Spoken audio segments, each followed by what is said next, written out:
qui est l'instabilité de l'avant-pied. De l'avant-pied. Alors, je vais surtout vous parler de la plaque plantaire, qui est le principal élément de stabilisation des articulations métatarso-phalangiennes.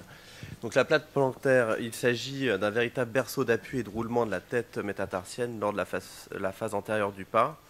Il s'agit d'un puissant fibrocartilage qui a une forme glénoïdienne et qui s'insère à la base de P1 et qui en assure la continuité articulaire en plantaire.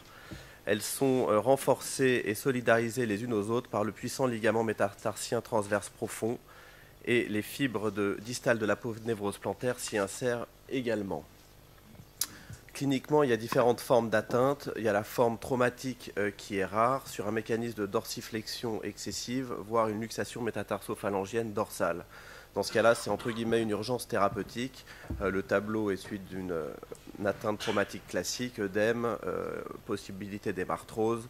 Une déformation de l'orteil est souvent observée, soit dans le plan frontal et ou sagittal, avec parfois subluxation et perte de l'appui pulpaire.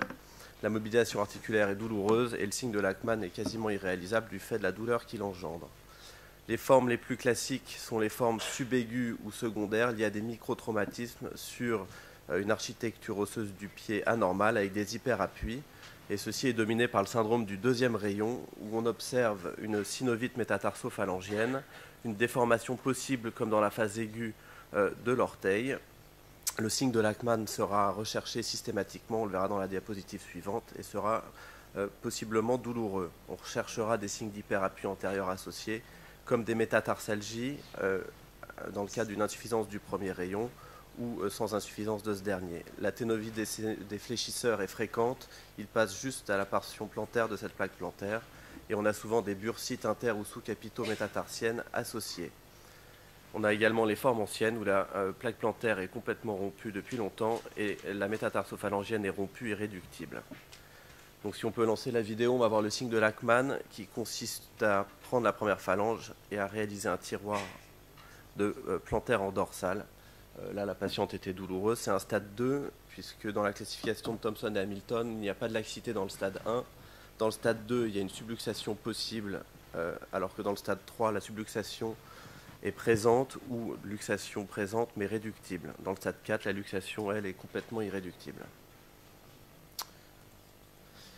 Le bilan d'imagerie à faire consiste à la réalisation première d'une radiographie qui sera toujours réalisée en charge, comme dans l'analyse de toutes les pathologies du pied. La face analysera les longueurs des différents métatarsiens en se référant aux critères de Maestro, et on recherchera une insuffisance du premier rayon par brièveté de ce dernier ou un hallux valgus ou un hallux rigidus.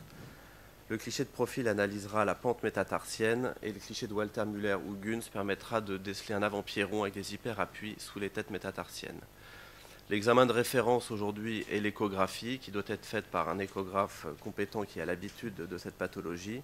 Il retrouvera les signes associés à type de synovite métatarso-phalangienne, d'épanchement articulaire, de ténosynovite de fléchisseur, mais surtout des épaississements localisés plus ou moins importants de la plaque plantaire et des signes de rupture.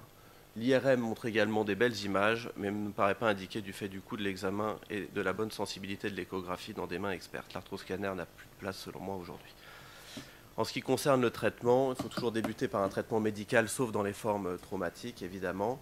Donc surtout dans les formes subaiguës où la plaque plantaire n'est pas rompue.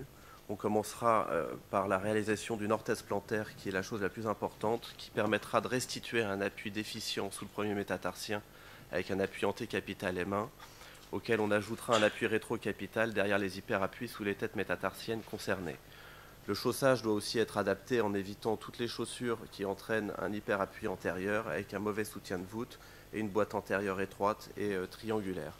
Les anti-inflammatoires et les antalgiques sont utiles et il faut faire très attention aux infiltrations de stéroïdes métatarso-phalangiennes qui peuvent hâter la rupture de la plaque et entraîner une luxation sur des plaques qui sont souvent un petit peu dégénératives et qui souffrent depuis longtemps. Le traitement chirurgical donc, est réservé aux formes traumatiques en aigu où on peut réaliser une suture directe de la plaque en urgence ou en cas d'échec du traitement médical bien conduit où on réalisera souvent une correction des appuis en réalisant des gestes osseux sur le premier rayon de façon isolée en cas d'insuffisance manifeste du premier rayon d'hallux valgus ou d'hallux rigidus. Mais on pourra également y associer ou faire de façon isolée des gestes sur les rayons latéraux pour supprimer l'hyperappui sur des rayons un peu longs, chez lesquels on réalisera un raccourcissement par ostéotomie en général extra-articulaire du col métatarsien avec différentes techniques.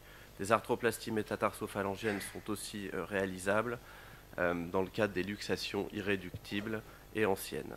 Voilà, je vous remercie pour votre attention.